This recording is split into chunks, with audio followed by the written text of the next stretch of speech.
जय हिंद साथियों, पर फिर से स्वागत है आप सभी का आपके अपने इस परिवार इजी साइंस में। साथियों, आज का वीडियो काफी ज्यादा इंपॉर्टेंट है क्योंकि आज हम बात करने वाले हैं अपने डॉक्यूमेंट वेरिफिकेशन में कौन कौन से डॉक्यूमेंटों की आवश्यकता हमें पड़ेगी। क्योंकि आने वाले लगभग 10-15 दिनों के बाद, जैसे कि मैंने लास्ट वीडियो में भी आपको कहा था कि लगभग 25 तारीख के आसपास अपना रिजल्ट आ जाएगा, तो हो सकता है 25 या लगभग 30 के बीच में अपना रिजल्ट आ जाएगा। 10-15 दिन अपने पास है और उसके कुछ ही दिनों बाद अपने डॉक्यूमेंट वेरिफिकेशन की प्रक्रिया शुरू हो जाएगी। उसमें कौन कौन से डॉक्यूमेंट हमें चाहिए, चाहे वो एकेडमिक स्तर पर हो, अपनी पर्सनल इन्फॉर्मेशन को लेकर हो, साथ ही साथ अपने रिजर्वेशन से रिलेटेड जो भी हम डॉक्यूमेंट बनाते हैं अलग अलग कैटेगरी के अंदर या अलग अलग जो भी हम रिजर्वेशन लेते हैं, साथ ही साथ जो भी हम शपथ पत्र की भी बात करते हैं कि कब शपथ पत्र बनाने की जरूरत पड़ेगी, उनका फॉर्मेट क्या होगा, कहां से हमें बनाने हैं, कोई डॉक्यूमेंट में हमें प्रॉब्लम आ रही है, अगर कोई करेक्शन करवाना है तो वो कहां से करवाएं, कब करवा सकते हैं। इस वीडियो में कंप्लीट इन्फॉर्मेशन मैं आपको देने की कोशिश करूंगा। साथ ही साथ जो ओबीसी, ईडब्ल्यूएस और एमबीसी वगैरह की आपको जो वैलिडिटी से लेकर जो भी बात रहती है, कंप्लीट चर्चा इस वीडियो में हम करने वाले हैं। तो वीडियो को पूरा जरूर देखिएगा और पसंद आए तो अपने साथियों तक ये इन्फॉर्मेटिव जानकारी है जरूर शेयर कीजिएगा। तो साथियों, सबसे पहले अगर बात करें आज अपने इस टॉपिक के अंदर कि ये डॉक्यूमेंटों की लिस्ट मैंने उसी आधार पर तैयार की गई है जिस प्रकार से अभी रीट 2021 के अंदर जो लेवल फर्स्ट की ज्वाइनिंग करवाई गई थी, उससे पहले जो डॉक्यूमेंट वेरिफिकेशन की प्रक्रिया हुई थी, उसमें जिस क्रम में इन डॉक्यूमेंटों को मांगा गया था मैंने उसी क्रम में इनको जचाने की कोशिश की है। तो वहां से कंप्लीट ऑथेंटिक जानकारी मैंने जुटाई है, तो आपके लिए भी काफी ज्यादा जानकारी हेल्पफुल रहेगी। तो साथियों, उसमें सबसे पहले जो डॉक्यूमेंट मांगा गया है, तो आपने जो ऑनलाइन आवेदन किया था SSO-ID के थ्रू, जो ऑनलाइन आवेदन किया था, वो सबसे पहले आपका एक डॉक्यूमेंट है वो मांगा गया था। इसके अंदर मैंने कंप्लीट देखिए डॉक्यूमेंट भी साथ में मैं लेकर आई हूं। यहाँ पर जो कंप्लीट जो भी डॉक्यूमेंट आपको चाहिए मैं कंप्लीट अपने डॉक्यूमेंटों के आधार पर आपको बताऊंगा कि कौन कौन सा। जैसे कई बार कुछ डॉक्यूमेंट में डाउट रहता है कि जैसे मैंने यहां पर लिखा है कि 10th की मार्कशीट और साथ में सर्टिफिकेट। अब बहुत सारे बच्चे, जैसे मैंने एक बार पहले भी वीडियो बनाया था इस पर, उनमें काफी कमेंट आए कि मेरे पास सर्टिफिकेट ही नहीं है, मेरे पास तो सिर्फ एक मार्कशीट है, अब मैं क्या करूं। तो साथियों, ये उन सभी स्टूडेंट्स के लिए है। देखिए, अगर 2010 से पहले अगर आपने 10th या 12th की है, उस समय क्या होता था, आपकी सर्टिफिकेट यानी जो मार्कशीट की अलग आती थी इस प्रकार की, ठीक है ना। इसका साइज आप देख लीजिए, ये इस साइज में आती थी। अगर आपके पास इस शेप की अगर है तो उसमें केवल और केवल आपके मार्क्स आते थे, ये मार्कशीट थी अपनी। इसके अलावा आपको एक अलग से ये सर्टिफिकेट बोर्ड की तरफ से मिलता था 10th क्लास के लिए। तो ये 2000 पहले से पहले A4 साइज का अगर आपको, ये तो आपका सर्टिफिकेट होता था और ये आपकी मार्कशीट होती थी इस प्रकार से। तो अगर आपके पास 2010 से पहले का अगर 10th या 12th है तो उस समय इस प्रकार के आपको, ये दोनों ही मैं 10th की दिखा रहा हूं आपको। ये मेरे 10th की मार्कशीट है, 2009 में मैंने की थी, और ये मेरे 10th के आपको सर्टिफिकेट दिखा रहा हूं। उसके बाद अगर मैंने 2010 के बाद यानी 2011 के अंदर मैंने 12th की थी, तो 12th के अंदर मेरी मार्कशीट और मेरा सर्टिफिकेट एक साथ है। अगर आपका इस शेप में है, अगर आपकी 10th की या 12th की मार्कशीट या आपने 2010 के बाद की है, तो आपको अलग अलग जरूरत नहीं है इन चीजों की। आप एक ही, आपका मार्कशीट भी वही है और आपका सर्टिफिकेट भी वही, अगर इस साइज में है अगर वो। अदरवाइज 2010 से पहले का है तो आपको अलग अलग ये दोनों चीजें आपके पास होगी। अब मैंने आपको दिखा दी किस साइज में होगा। 12th की मेरी मार्कशीट है, इसी में मेरे मार्क्स भी दे रखे हैं और यही मेरा सर्टिफिकेट भी है, इसलिए मुझे अलग से सर्टिफिकेट की जरूरत नहीं है। तो इस प्रकार आप देख सकते हैं, मैं कंप्लीट इंफॉर्मेशन आपको अपने प्रूफ के साथ दूंगा। तो मूल आवेदन है, आधार कार्ड जो भी आपका है अपने स्व प्रमाणित, आप खुद उसका उसमें सिग्नेचर करके आप उसकी प्रतिलिपि, मैं आपको बताऊंगा इनके 4 सेट आपको तैयार करने हैं। सभी जितने भी डॉक्यूमेंट हैं उनके 4 सेट आपको तैयार करने हैं और मैं आगे जाके बताऊंगा भी आपको ये कहां कहां आपको इनको जरूरत पड़ेगी इनकी। चलिए आगे बात करते हैं। 10th की मार्कशीट मैंने आपको बता दी, मार्कशीट, और साथ में अगर 2010 से पहले का आपका है तो आपको सर्टिफिकेट भी अलग से लगाना पड़ेगा। 12th की मार्कशीट और साथ में आपका सर्टिफिकेट, ठीक है। आप 2010 के बाद है तो आपका साथ में ही है। स्नातक आपकी जो भी ग्रेजुएशन है, ग्रेजुएशन में अगर आप, मैं बता रहा हूं लेवल 2 के लिए, लेवल 2 में यदि आप स्नातक हैं और मार्कशीट आपकी है और मार्कशीट के साथ साथ आपकी डिग्री ना होने पर प्रोविजनल सर्टिफिकेट चल सकता है। प्रोविजनल क्या होता है, ये अभी आपको कॉलेज वगैरह से मिल जाता है, कोई बड़ी बात नहीं है, और अभी आप डिग्री भी लेकर आ सकते हो आपके पास, वैसे तो कॉलेज की तो होगी ही। दूसरी बात, स्नातक की मार्कशीट में भी ये भी ध्यान रखिए, आपने अगर 3 साल का पूरा ग्रेजुएशन किया है तो उसमें 3 साल की मार्कशीट की जरूरत पड़ेगी इसमें आपको, ठीक है। ओरिजिनल डॉक्यूमेंट भी रखने और साथ में इनकी 3-3, 4-4 फोटोकॉपी भी आपको साथ में रखने, उनके सेट बनाने। नेक्स्ट है स्नातकोत्तर। देखिए, पोस्ट ग्रेजुएशन की हालांकि इस भर्ती में जरूरत नहीं है, लेकिन फिर भी कई साथियों ने अपनी पोस्ट ग्रेजुएशन को भी अपने फॉर्म में दर्शाया है। अगर आपने मेंशन किया है फॉर्म के अंदर, आपने फॉर्म भरते समय जो आवेदन किया था उसमें फॉर्म भरते समय आपने पोस्ट ग्रेजुएशन दिखाई है, तो फिर आपको जरूरत पड़ेगी पोस्ट ग्रेजुएशन की। पोस्ट ग्रेजुएशन आपने जो प्रीवियस और फाइनल दोनों साल की आपकी मार्कशीट है वो लानी है और साथ में आपको डिग्री भी दिखानी है। तो ये पोस्ट ग्रेजुएशन की बात हो गई। तो मेन एकेडमिक स्तर पर हम बात करते हैं साथियों, 10th की, 12th की, ग्रेजुएशन, पोस्ट ग्रेजुएशन दिखाइए तो वो लेवल 2 के लिए, और साथ ही साथ आपके बीएड, आपने जहां से भी बीएड की है उसके साथ में आपको मार्कशीट जिस यूनिवर्सिटी से आपने की है और साथ ही साथ उसकी डिग्री। डिग्री ना होने पर प्रोविजनल सर्टिफिकेट चलता है, इसमें कोई बड़ी बात नहीं है। ये खुद उसी आपको मैं एक वीडियो भी दिखाऊंगा इसी प्रकार का, आपको जरूरत हो तो, कि किस प्रकार से लास्ट समय 2021 में डॉक्यूमेंट वेरिफिकेशन की प्रक्रिया किस प्रकार हुई थी। तो डिग्री आपको मार्कशीट दोनों अगर आपने 1 साल में की है, तो जैसे मैंने 2014-15 में की थी, तो उसमें 1 साल की बीएड होती थी उस समय, तो उस समय 1 साल की बीएड थी। लेकिन आपने अगर की है तो 2 साल की बीएड है, तो दोनों साल की आपको मार्कशीट दिखानी है। और 4 साल वाली अगर आप ग्रेजुएशन के साथ कर रहे हो तो चारों साल की आपकी मार्कशीट होनी चाहिए आपके पास, ठीक है। और साथ ही साथ आपके पास उसकी क्या होनी चाहिए, डिग्री। अगर आप लेवल फर्स्ट से अगर आप दे रहे हैं एग्जाम या डॉक्यूमेंट वेरिफिकेशन आप लेवल फर्स्ट से करवाना चाह रहे हैं, तो बीएसटीसी की जो मार्कशीट है आपकी, बीएसटीसी की जो भी आपको मार्कशीट प्राप्त हुई है एक दोनों साल की, और साथ ही साथ जो डिप्लोमा, इसमें जो डिप्लोमा प्राप्त होता है, जैसे इसमें डिग्री प्राप्त होती है वैसे 10th 12th के मार्क सर्टिफिकेट होते हैं, इसका आपको डिप्लोमा मिलता है, और बीएड एक डिग्री की, ठीक है ना, इसमें बीएड की क्या होती है, डिग्री होती है। तो इस प्रकार से ये कुछ एकेडमिक स्तर पर बेसिक जानकारी मैंने आपको दी है। ये 7 से 8 डॉक्यूमेंट है जो आपको तैयार करने हैं, ठीक है। आप अपने लेवल पर देख सकते हैं। आपको किसी भी डॉक्यूमेंट में अगर कोई भी डाउट हो, इजी साइंस नाम से अपना टेलीग्राम चैनल है, या इजी साइंस नाम से अपना खुद का ऐप है, प्ले स्टोर पे जाइए, वो डाउनलोड कीजिए, उसमें मैं डायरेक्ट आप मुझसे बात कर सकते हैं। कोई भी डाउट हो तो आप मुझे पर्सनली मैसेज कर सकते हैं कि मेरे ये डॉक्यूमेंट में प्रॉब्लम है, या मेरे ये डॉक्यूमेंट मुझे जरूरत है या नहीं इस चीज की। अभी बेसिक जो सभी के लिए कॉमन है मैं वही बता रहा हूं।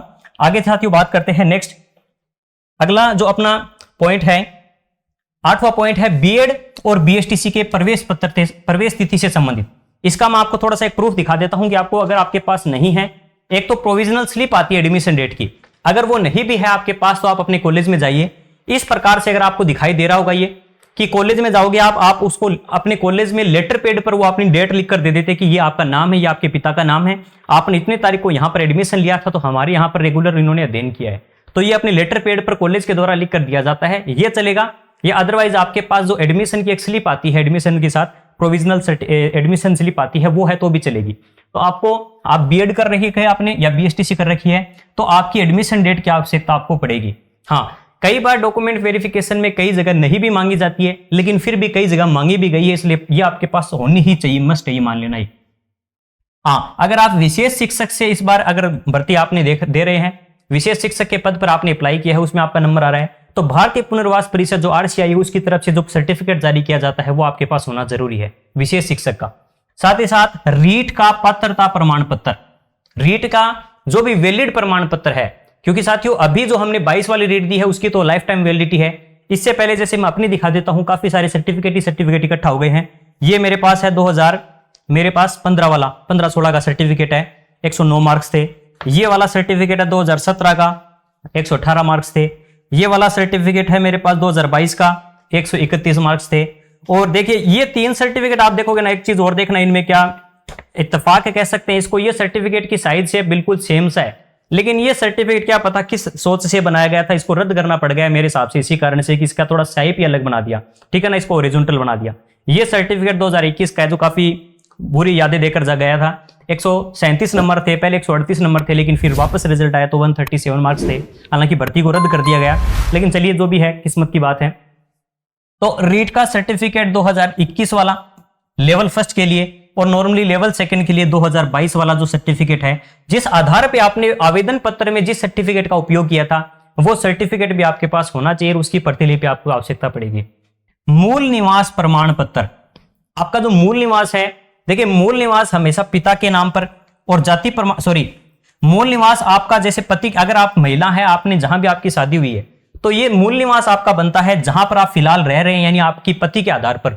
और महिलाओं के लिए स्पेशल बता रहा हूं, बाकी अगर जाति प्रमाण पत्र है महिलाओं के लिए, अगर शादी के बाद भी वो पिता के नाम से ही बनता है, जाति पिता के नाम से ही बनती है, और मूल निवास हमेशा पति के नाम से बनता है उस आधार पर। और बाकी पुरुष है तो नॉर्मल आप अपने मूल निवास जो भी है आप वो बना सकते हैं। टीएसबी के लिए अलग से वो बनता है सर्टिफिकेट, वो भी आप बना सकते हैं, ठीक है। तो मूल निवास आपको बनाना है। और एक सबसे इंपॉर्टेंट बात यह है, मूल निवास आपका पुराना जो चलता था जिसमें आपकी फोटो आती थी, एक व्हाइट पेज होता था, वो नहीं चलेगा।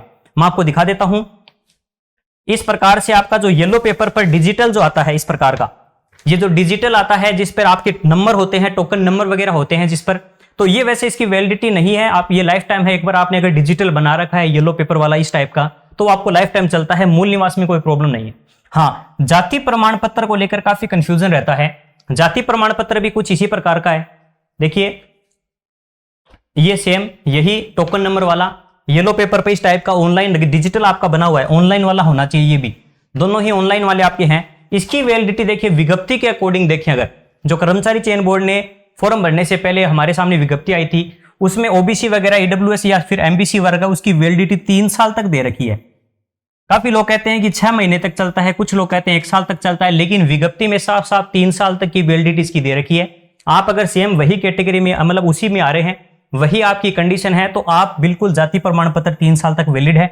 ज्यादा से ज्यादा आपको एक शपथ पत्र बनाना बनेगा लास्ट में, जो आपको मैं बताऊंगा नोटरी वगैरह से किस टाइप से आप बना सकते हैं। तो जाति प्रमाण पत्र में भी आपको कोई दिक्कत नहीं होगी।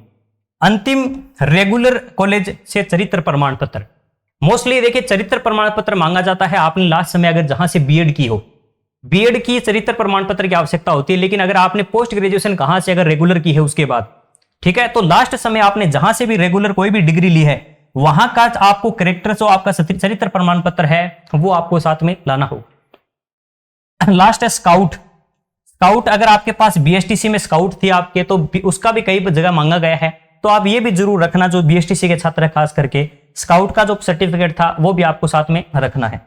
तो आप देख लीजिए एक बार फिर से आपकी एडमिशन डेट, आप अगर विशेष शिक्षक से है तो आरसीआई से प्राप्त जो सर्टिफिकेट है, रीट का सर्टिफिकेट 2021 का या 2022 वाला 2 लेवल सेकंड के लिए, मूल निवास और जाति प्रमाण पत्र, और लास्ट समय जहां से है वहां से आपका सीसी, ठीक है, करेक्टर सर्टिफिकेट और स्काउट प्रमाण पत्र आपको जब बीएसटीसी स्टूडेंट है उनके लिए।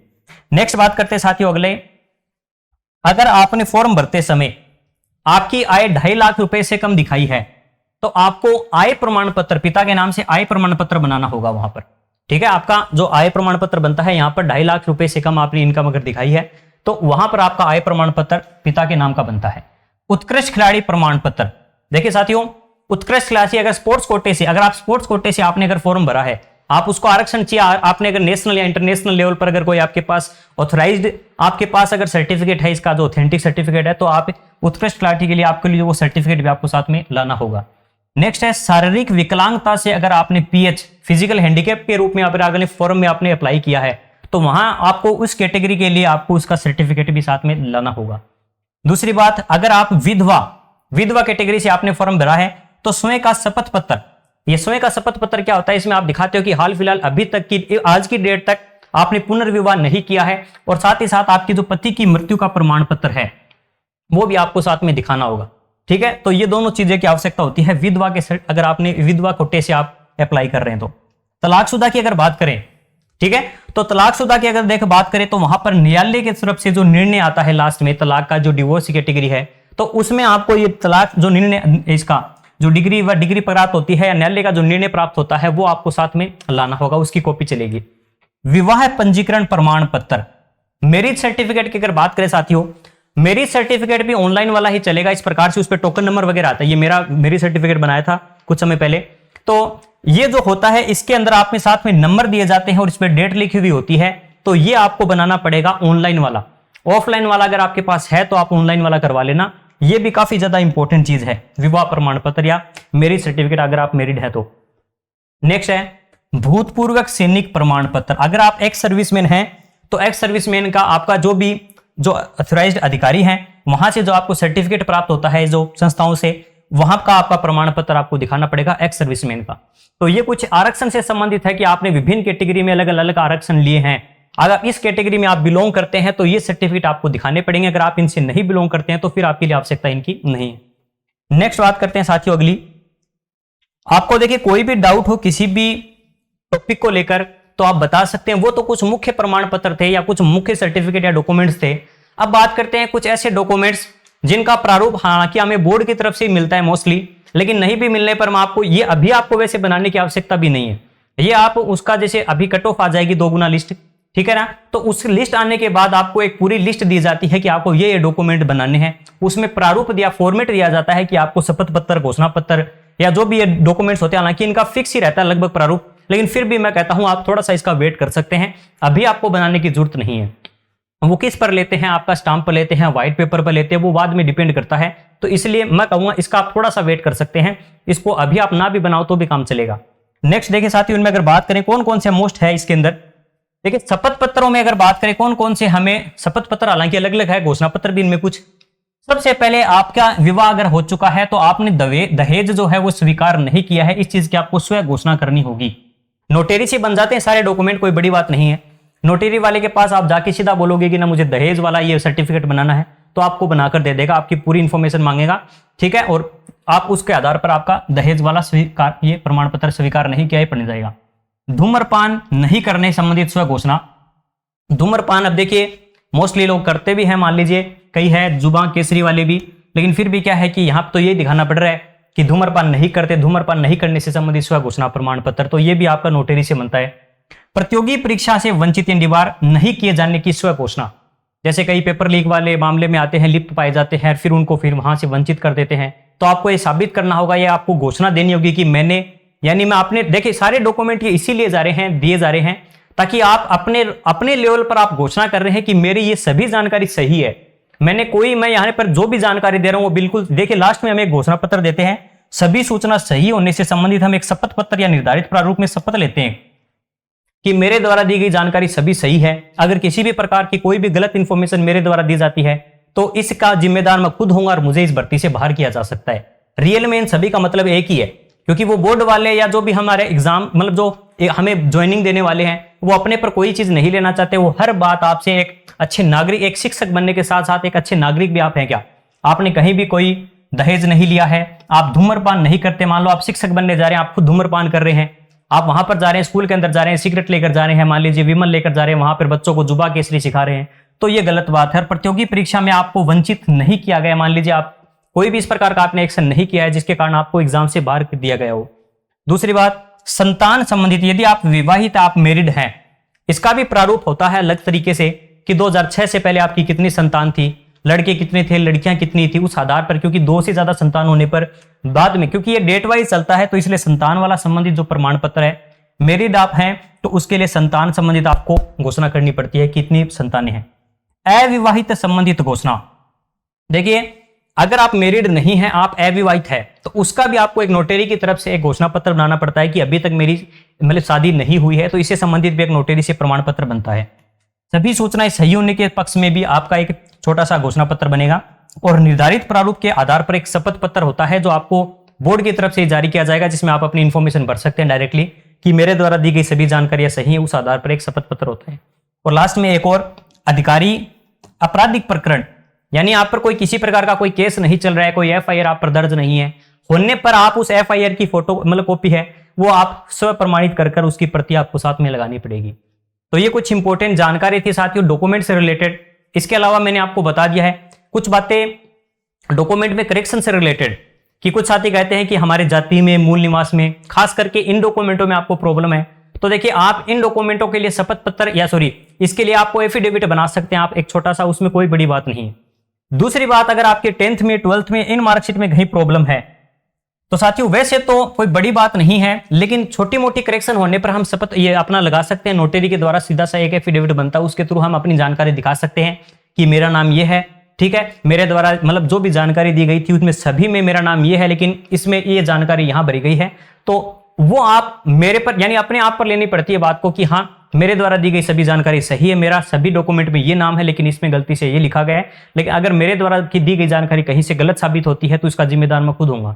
इस प्रकार से नोटरी के थ्रू एक बनता है छोटा सा एफिडेविट, उसमें देना पड़ता है। तो इसके अलावा भी अगर आपका कोई भी डाउट हो, मैंने जितने भी डॉक्यूमेंट्स एक बार फिर से आप देख लीजिए, सभी डॉक्यूमेंट एकेडमिक स्तर पर कौन कौन से चाहिए हमें, साथ ही साथ हमारे कुछ अलग से रिजर्वेशन, हम कोटा किसी भी कोटे से हम फॉर्म भर रहे हैं, चाहे वो तलाकशुदा हो, फिजिकल हैंडीकैप हो, खिलाड़ी के रूप में हो, एक्स सर्विसमैन के रूप में हो, ठीक है ना, ये कुछ डॉक्यूमेंट्स, और साथ ही साथ कुछ शपथ पत्र जिसकी जरूरत अभी नहीं पड़ेगी, लेकिन बाद में आप ये शपथ पत्र, ये जो भी घोषणा पत्र है वो बाद में आप बना सकते हैं। आई होप आपको अच्छे से टॉपिक समझ में आया होगा, क्योंकि ये काफी इंपॉर्टेंट चीजें हमारे लिए। हालांकि इन चीजों को लेकर इतना घबराने की वगैरह की कोई जरूरत नहीं है, समय आने पर सारी चीजें हमारे सामने होगी। बस मेन ये है, एकेडमिक स्तर पर जो भी डॉक्यूमेंट है उसमें किसी भी प्रकार का कोई भी प्रॉब्लम हो, अभी आपके पास समय है, आप बोर्ड में या यूनिवर्सिटी जाकर उसमें थोड़ा बहुत करेक्शन करवा सकते हैं, वो तुरंत हो जाता है, उसमें कोई बड़ी बात नहीं है। इन चीजों को लेकर थोड़ा सा रिस्क ना लीजिएगा। एकेडमिक स्तर वाले जितने भी डॉक्यूमेंट है, स्पेशली 10th है, 12th है, ग्रेजुएशन है, बीएड की डिग्री है, बाकी ये छोटे मोटे और डॉक्यूमेंट्स है, उनमें नाम में छोटी मोटी प्रॉब्लम होती है तो वो एफिडेविट से काम चल जाता है। आई होप आपको जानकारी पसंद आई होगी, पसंद आई हो तो इस चैनल को सब्सक्राइब जरूर कीजिएगा। ऐसे ही इन्फॉर्मेटिव जानकारी मैं आपके लिए लेकर आता रहूं। आज के लिए इतना ही, धन्यवाद, जय हिंद।